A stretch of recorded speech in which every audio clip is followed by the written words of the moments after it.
right, guys. Hey, welcome to City Church. How you doing? All right, 3 of us are great. The rest of you got to catch up. Come on. I'm so glad you're here. My name is Drake. It's an honor to have you here. I'm the pastor here, and we are so pumped to be in week 4 of our series, Starting Point. This has been kind of a building series, if you will, and so if you've missed the first 3 weeks, you can go back, check it out on our podcast, our YouTube channel, all of that. All the pieces are kind of coming together and building some really, really helpful conversations, so would love for you to do that. Know that resource is available for you. Also, if you're a guest with us online, we're so grateful that you're tuning in. You can use all the digital aspects of the same connection card. We would love to have you do that and get you plugged in. But listen, if you're a first-time guest with us here today, just want to let you know, so glad that you're plugging in, so glad that you're here today. And one of our big heartbeats here at City Church is that everyone is loved, safe, and welcome. And this series is built specifically to address the reality that a lot of us are on different spiritual journeys. We have different growing up experiences. We have different challenges right now. And so we're trying to kind of collectively take a step back and ask the big question, what would it look like if you and I had the privilege of hitting the restart button on the entire faith conversation? And so, again, because some of us, you grew up and you were handed a faith paradigm, and then you kind of adopted it, and then maybe as you started to grow up and as you started to get into high school and into college, you started to experience some gaps from your childhood faith to your adult experiences, and you started trying to figure out how to reconcile those gaps, and people have different responses to this, right? Some of you, when you started to face the gaps in your faith, especially if you grew up like in and around like a Christian household or something like that, some people just kind of really grit away and say, you know what, I'm just going to like put my head down, and I'm going to believe anyway, and then sometimes you're faced with like hard questions, or you have people that, throw what ifs at you or different things like that, and you just try to like avoid it. You're like, you know what, we're just not going to ask those hard questions. We're just going to kind of turn the other cheek here, and we're going to make sure, we're going to believe anyway. You just have to believe, right? Some people just hold on to their faith like that, and it doesn't really help anyone on the outside, and I don't know that it helps us internally as well, because we're just trying to, pretend like there's not a gap. Others of us, you've experienced gaps in your faith, whether you were handed a faith paradigm and it was kind of, challenged as you grew up, or maybe you put together your own faith paradigm as you're growing up. Maybe you didn't grow up in and around a Christian faith or any faith at all, and so you started to put your own pieces together, and as you began to put your pieces together, you're like, there's a bunch of gaps, I'm missing a lot of puzzle pieces here, and there's a lot of hard questions, and I've been having lots of conversations with friends lately, and they're like, man, I had all these questions, and I was just told not to ask them. I had a phone call with a friend like 3 weeks ago, and he said, I had this question, and that question, and this question, and that question. And basically, the response to those he was asking was, don't ask. And I was like, that's not a really good response. And so he called me. I'm like, those are great questions. You should ask those. They're hard questions, but you should ask those questions. And so you and I, again, I realize you could be coming in anywhere on your spiritual journey. And so I just want you to know, not only are you loved, safe, and welcome, but our desire is to meet you where you are and help you just take a next step. And so as you dig into what it means to have faith, specifically, obviously, in the Christian context when it comes to faith in Jesus. Today, we're going to talk about specifically the role of rules, because one of the gaps that we experience is as we begin to contemplate faith, there's also the role of rules that come into, by the way, this is bigger than the Christian tradition, right?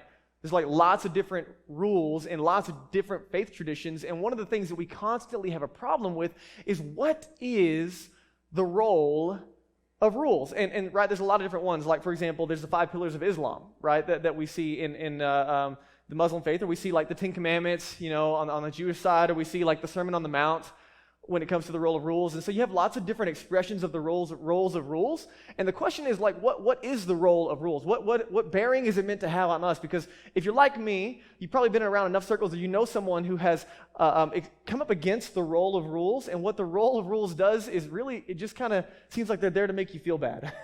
Like guilt, shame, kind of just push you into the right behavior by making you feel really bad about the opposite. And so what is the role of rules? Not just in general, but specifically when it comes to a relationship with God. Here's what's funny, and you might have experienced this, is like there's lots of different rules and different faith traditions, but then Christianity gets really weird. And this is where a lot of people, especially in the West, have a struggle with faith conversations and their experience specifically. It's the gap between what I'm told and what I experience. And so you have all of these different denominations in the West and in the Christian faith, right? So you have Baptists, and they have their own set of rules. And you have, like Pentecostals, they have their own set of rules. And you have Methodists, they have their own set of rules, right? And like, so I grew up, when I became a Christian in a Baptist church. And one of the big rules is don't drink. Don't do that because it's bad and it's wrong. And I remember looking at Jesus turning water into wine, and I'm like, what do we do with that one? Not just any wine, guys, the best wine. I just want you, one of my favorite stories. Anyway, we'll move on. All right, but right, so the Baptists have their own rules, which is weird. And then you go to the Church of Christ, and they're like, no instruments, right? No instruments during the service. We're like, okay, well, that's a weird rule, but okay. And then you go to the Pentecostals, and they got weird dress codes, right? Right, we don't really have a dress code here, just clothes is really all we're asking, okay? You just can't come in your birthday suit. And then, there's the Methodists, which we don't really know what they do. They might actually not have enough rules. Like, we might need to help them out, but we don't, right, that's a joke. All right, anyway. All right, the point is, there's rules all over the place, and it's funny because the rules change. You know what's really funny? Is the same denominations across state borders change.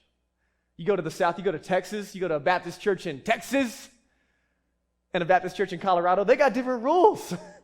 Like, I'm confused. What am I supposed to do here, right? And so you start asking the question, again, not just what are the role of rules inside of a church, but more specifically, what is the role of rules when it comes to a relationship with God? So let me just build some paradigms for you, okay? So going to kick it off. If you're taking notes, this is all for you. The rules always assume a relationship. So just kind of build a paradigm for you, okay? Anytime we're faced with rules, so again, get out of the faith paradigm for just a second and think about your life in general, growing up in your household, workplace, school, wherever you are.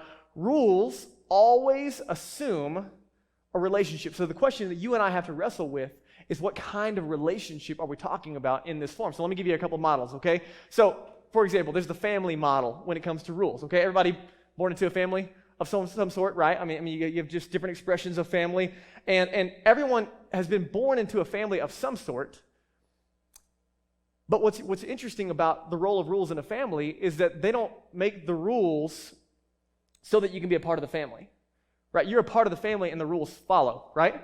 Meaning you don't have to line up with the rules in order to be a part of the family, but rather the rules are a part of the family context. You're already a part of the family. Because you're a part of the family, the rules exist in that paradigm. You know what's funny about the family model is that it's strictly within the family, right? Like our family has like some household rules, things that are expected. But again, my kids are a part of the family. The rules follow the relationship. Does that make sense to you? Right? The rules follow the relationship. They don't determine the relationship, they follow. But I don't call Daniel and Michelle and ask to speak to Abigail, their oldest daughter, and said, "Are you in bed yet? It's past your bedtime. You need to get in bed." Right? Why? Because she's not my family. My rules don't apply to her because they're a part of my family dynamic. But there's not only that. The family model is one of them. Another model that we could use is the club model. Right? And the club model would be that you agree to keep rules, and then you can be a part, right? I think you're very familiar with this. There's a lot of things in our circles of live, work, and play that function like this. The club model is you do X, Y, and Z, and you can be in a relationship with us. And so the idea is you agree to follow the rules, and you're in. And if you break the rules, you're out, right? That's very, very black and white. We experience the club model a lot. And again, the rules here don't follow the relationship, but the rules establish the relationship. Does that make sense? Literally, the rules help you understand what dynamic you play in the club model. Again, these are just made up. I'm just helping us understand the different roles of rules, okay? The last one would be like the HOA model, okay?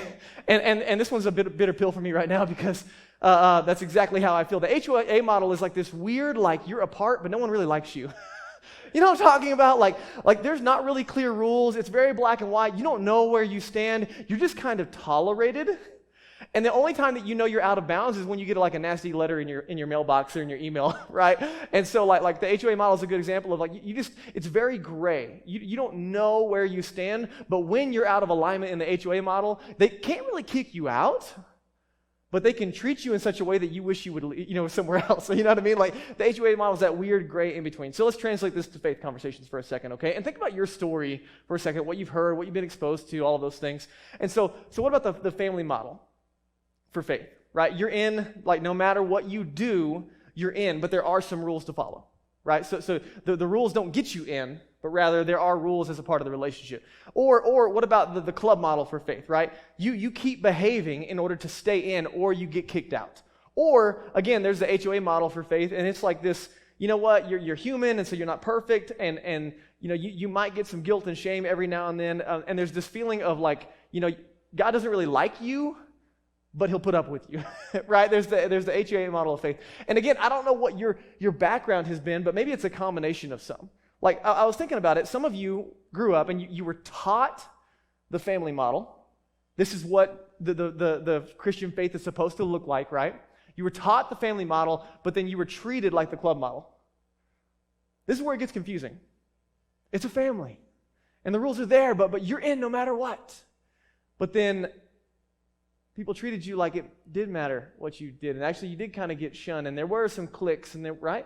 Or you were taught that it was a club model for faith, and so then you just had this paradigm of like, keep behaving, keep believing, keep showing up, and be your best. Otherwise, you're living in this fear of you're gonna get kicked out. And so at some point, listen, no matter where you are on your faith journey, no matter what faith tradition you're even wrestling with, you're gonna come up against this pesky tension of the reality of rules.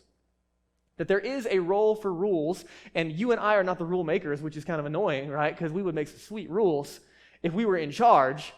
So then what is the role of rules? And not just, listen, I know that we're talking, in multiple layers here, but there's also some like emotional and theological responses, like depending on your background, depending on your experience. Some of you respond to this very emotionally. Some of you respond to this very cognitively. And there's the experiential side of the, the people that you're living life with in a faith tradition. And then there's the more specific conversation we're going to talk about today. And that is, what does the role of rules look like when it comes to my relationship with God?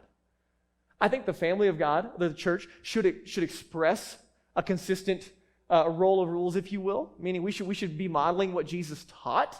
It's not always consistent, but we should be doing that. But more specifically, the bigger question today is not what are the role of rules between you and I, but what about our relationship with God? What does it actually look like? So let's wrestle with it for a second. We're going to go back in time, little jump back into history, and what we're going to do today is we're going to look at one of the oldest and most well-documented sets of laws, sets of rules that we have on the planet. And what's amazing about what we're going to look at today is this is consistent in Jewish, Christian, and Islamic literature. So it's not just specific to the Christian faith. You're going to be familiar with it when we throw it up there, and it's what? The Big Ten. The Ten Commandments. You know what's funny about the Ten Commandments? Everybody knows about it, like it's out there somewhere, but no one knows all 10 of them. You know what I mean? Like, we had a test right now, we'd all fail.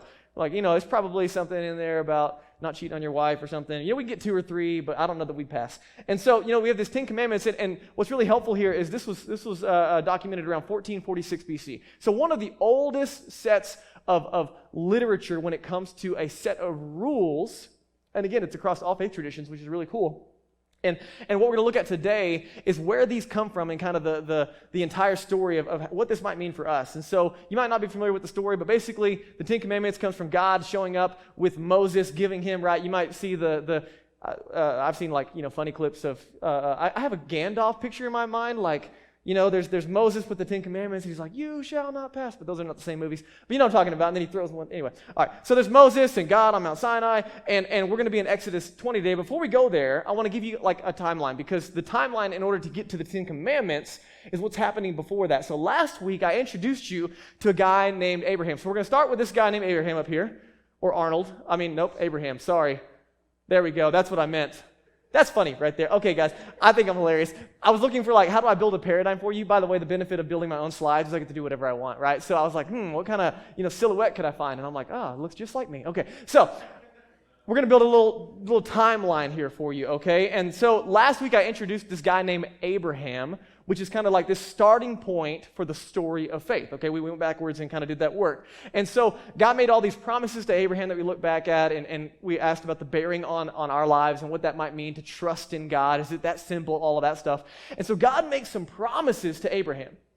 And one of them is he's going to bless all nations and make Abraham a great nation. One of the problems is that Abraham didn't have any kids. He didn't have any community. His wife was 99 years old. The baby-making factory was shut down. And they're like, I don't know how this is going to happen. And then God fulfills his promise, and Abraham has 2 sons. We have Ishmael and Isaac. Now, what's really interesting here is that this is where we talked about last week, the faith traditions split. About 650 years after Jesus is on the planet, Muhammad shows up, and Muhammad's going to take this line and say, okay, Ishmael is going to be the son of blessing, the son of promise, and then again, on the Jewish side, we're going to say Isaac is the son of blessing, the son of promise. So he has 2 sons. This one is because he got impatient and slept with his wife's servant, and it was her idea, by the way, he would say, so, just in case anybody's wondering, right, he's clean. Anyway, I'm funny. Okay, all right. But then God does bring it about. Sarah gets pregnant, his wife. They have Isaac. And then what I want you to follow today is the timeline of how we got to Moses and the Ten Commandments, okay? So from Isaac, he has Jacob. And then from Jacob, he has 12 sons. Okay, so again, I'm just going to fast forward through the entire history here because we don't have a lot of time. But out of these 12 sons, there's this dude named Joseph, one of the brothers of the 12. We're going to get there in a second. But basically, this entire timeline unfolds, and we get the nation of Israel and the nation of the Arab nations, okay? So, I mean, again, it's the whole timeline. Again, Muhammad would say, bam, look at here. All of this comes together. This is God's promise. This is God's lineage. And then the Jews, and then eventually the Christians would say, no, this is the line here. So again, we back up for a second. We say, how do we get to the nation of Israel? How do we get to the Ten Commandments? How do we get there? When did the roll of rules get introduced? And right here in the 12 brothers, there's this guy named Joseph. His brothers don't like him. They throw him in a hole. They sell him into slavery. And he ends up a slave in Egypt. And God takes this crazy bad situation in his life and uses Joseph in an amazing way. There's a huge famine. I mean, people are dying all over the place. Joseph is there in Egypt. They have an incredible amount of resources, and he invites his family to Egypt once God does amazing things to get him out of prison, all kinds of crazy stuff you can go read on your own. And so Joseph is like a primary leader in the nation of Egypt, and he saves his family. All these things are happening. And as their entire family migrates to Egypt and is saved through the famine, all those things happen, all of a sudden they start multiplying like mice, rabbits. What multiply fast? Rabbits multiply fast. Mice might too, I don't know. I don't have any mice. But the idea is they start multiplying like crazy, right? And they turn, into a significant amount of people, so much so that the nation of Egypt looks up and says, this is a problem. Like there's a bunch of them, and if they decide that they want to take over, they can win. And so then they push them into slavery, and they become a slave nation. And much of what we see in Egypt, right, is a result of the nation of Israel being in slavery. And so again, fast forward through all of this, you say, okay, we have this giant nation, so God is fulfilling his promise, but then there's all these, imagine like bedtime stories in the nation of Egypt, okay? Kids, everybody's a slave. I mean, it's just hard labor, no light at the end of the tunnel, and they would have these stories. Oh, God promised Abraham that we were going to be a great nation, and they're in slavery, guys, listen, for 400 years.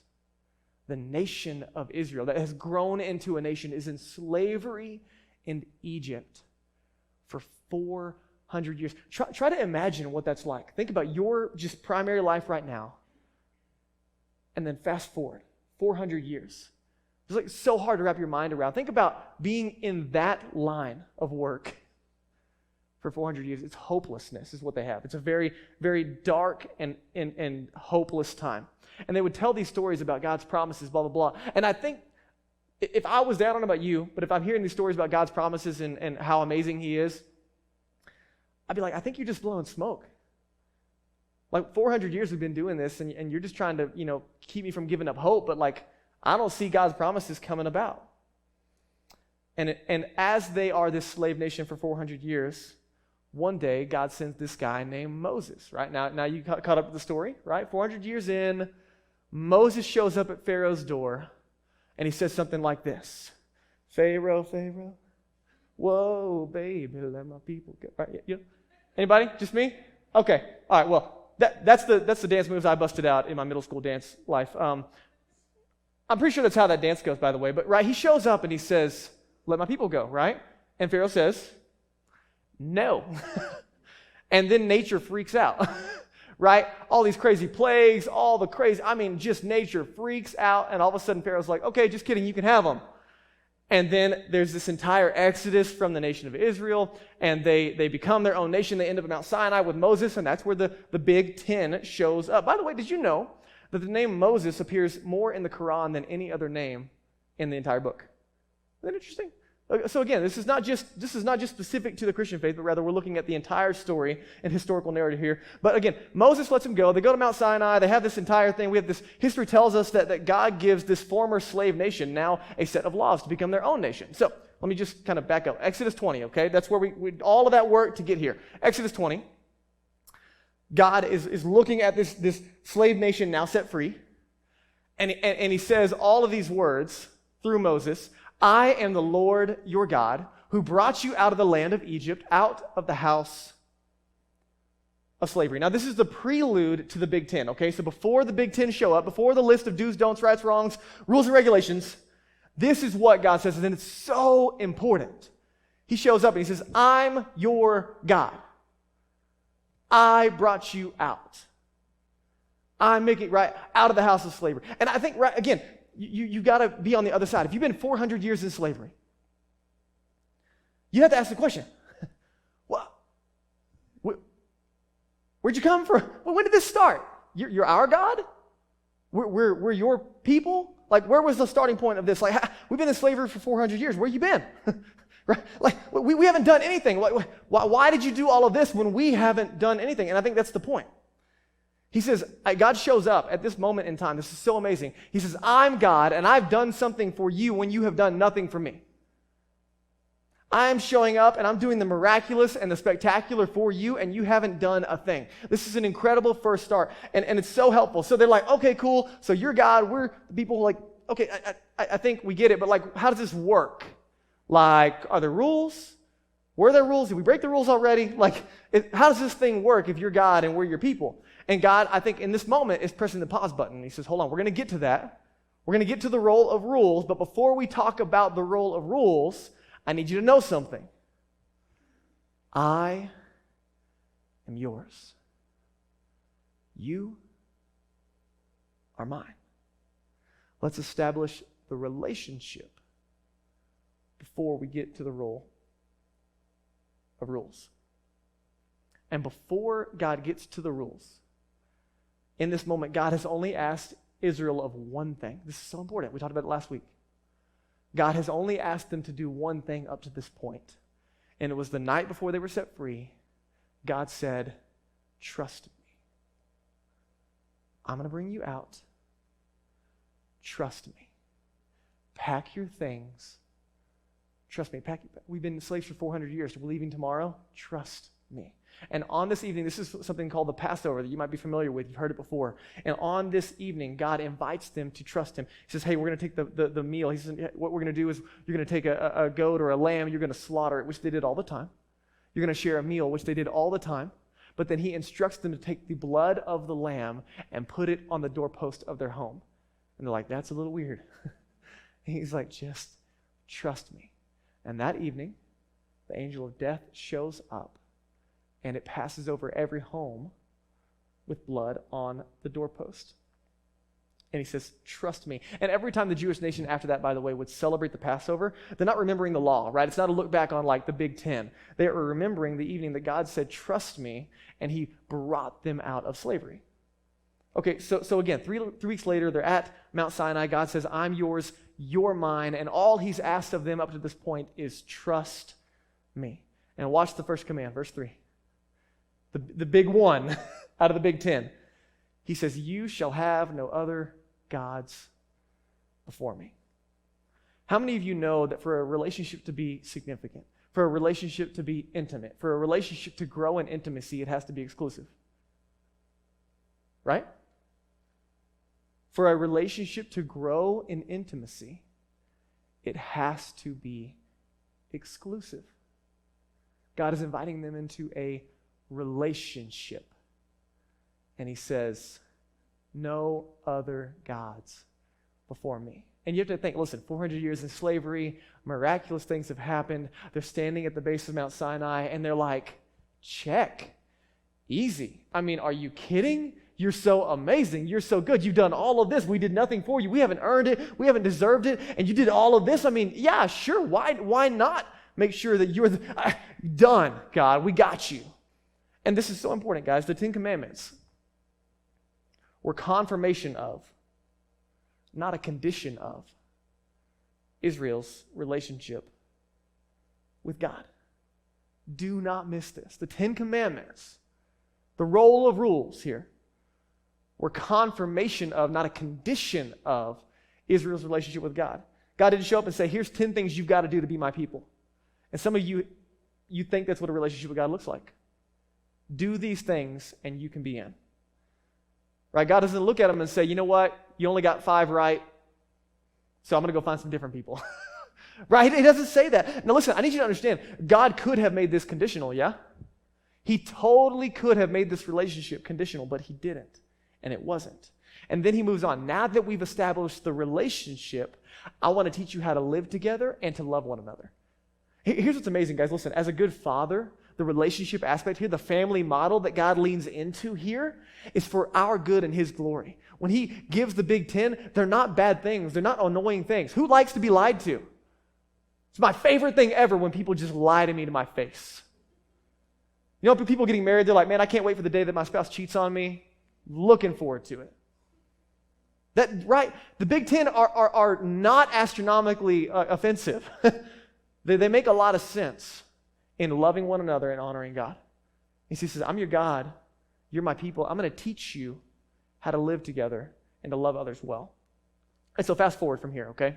Let me just give you, that whole Old Testament part that you try to avoid because it gets really confusing and some people just tell you not to read it at all. The Old Testament is an incredible series of models and things that you and I can follow of God's relationship with Israel. So again, the relationship starts, and then we have this back and forth. Again, you're in, the rules follow, right?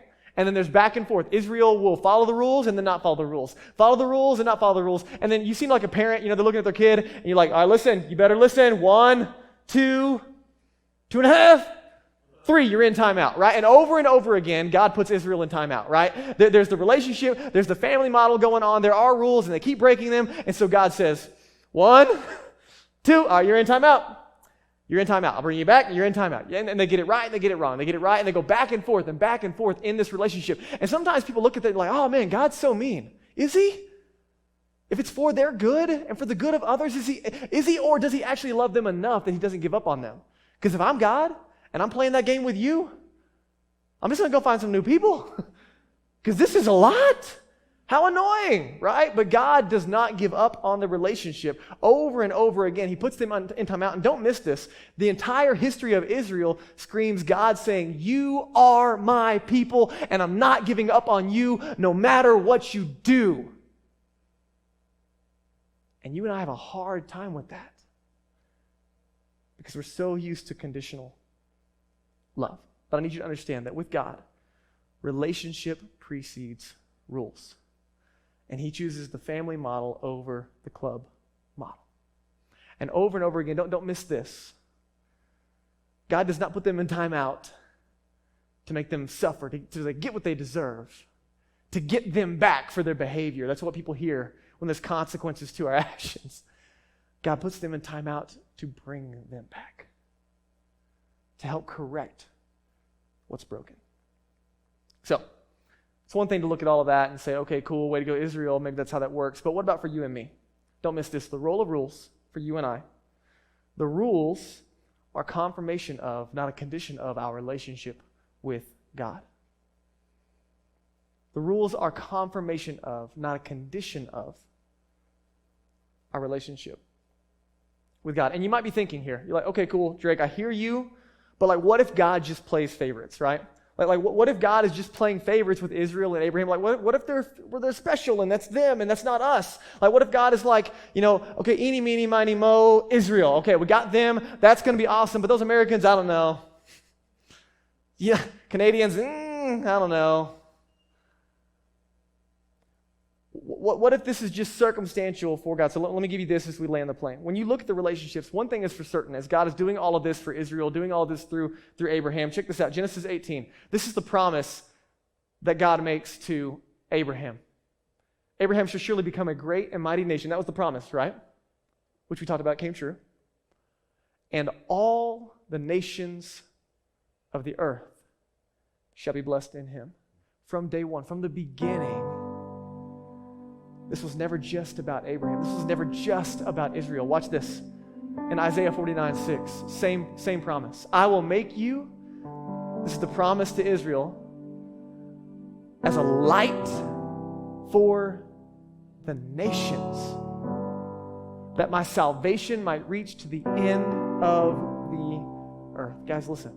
What's amazing is it was never just about Abraham and Israel. It was always about everyone. This invitation is for everyone, everywhere. And it starts with, trust me. And so then we shouldn't be surprised when Jesus shows up 1,500 years later. And the first thing he says is, trust me. The first invitation is an invitation of trust, of faith, of belief in the relationship. Let me show you what Jesus said in John 1. Check this out. But to all who behaved. What does it say? To all who believed. He gave the right to become HOA members, club members. To everyone who trusted in him, he gave the right to become the children of God, to be a part of the family of God. And here's what the family model is screaming, guys, and I need you to get, if you don't get anything else, don't miss this right here. The family model is God saying, anything I ask of you is evidence of my love for you. Anything I ask of you is evidence of my love for you. You can trust me because it's been about you this whole time. Isn't that amazing? So let me give you some questions to reflect on our time together. So for growing up, just your personal story, okay? Growing up, was faith based on the family model, the club model, the HOA model? Like, was it a combination of some? What's it been like for you? Or maybe was it for you right now? What's been your understanding up to this point when it comes to a faith conversation? And secondly, is there a next step? Is there an area of obedience for you and for me that we're struggling with because of a wrong model? Is part of the reason we struggle to follow because we have it out of order? We think we're earning something when it's already given. And what might change if you and I could flip the paradigm, if we could understand that it's out of a motive of love that we say yes, that we trust, that we step into this. So maybe for you, for the first time, this is taking that step of trusting in Jesus. Some of you are wrestling with faith. Can I believe? Can it be that is easy? Am I willing to trust in Jesus? And this might be that moment for you. To say, I've had the wrong model. I've had the wrong invitation. But I'm going to start it right today. Others of you, it might be taking the next step of baptism, right? We talked about it earlier, that we have our baptism Sunday next week. And this is telling everyone on the outside what Jesus has already done on the inside. It's an invitation from Jesus to identify with him. I'm a part of this family. And maybe your next step is obedience and baptism, trusting in him in your next step. Right? Maybe your next step is developing a habit of God time, not an obligation, not that every day you're trying to read the scriptures and pray because you feel bad if you don't, or what if and whatnot, but rather there's a motivation, there's an invitation to spend time with him daily because he loves you and he wants to work in and through you for your good and the glory, for your good, for the good of others, for the glory of God. Right? I mean, there's all kinds of next steps. Right? Maybe it's joining community. Maybe it's letting people in. Maybe it's getting into a city group. Maybe it's joining the team. Maybe it's extending forgiveness where it's not deserved. Maybe it's asking for forgiveness from someone that you've hurt. What's your next step? What might love cause you to do as a result of understanding that this relationship is built off of trust? As we reflect on our next steps, I just want to take a moment and create some privacy. So will you bow your heads and close your eyes with me right now? And as you do that, that's just to create some space for you, to remove distraction, to contemplate what a next step might be. And as you wrestle with that, I just want you to sit right now. Maybe you flip your hands up on your lap and say, God, what's my next step? What's the thing I've been scared of? The thing I've been frustrated with? Maybe there's something that you've been struggling with that you need to invite some friends into, that you're scared of what they might think. What would it look like to take the next step and trust Him today? God, whatever it is that you're putting your fingers on today, man, we want to say yes. We want to be able to trust you. And I realize I have friends all over the place in different spaces on the spiritual journey. Some of us are followers of you, and we let our minds slip into the wrong model of relationship. Would you bring us back to the family model? That what you want for us is for our good and glory. Some of us, we're not in the family yet, and we're wrestling with that. Would you move our hearts towards you today and help us to recognize that we can trust you? Others of us are on this journey. We're trying to figure out what we believe and why. And we just need a safe space to do that. God, would you put it on our hearts and minds to keep showing up, to keep digging in, to keep asking the hard questions. God, we give you this time. We ask you to do what only you can do. This in Jesus' name.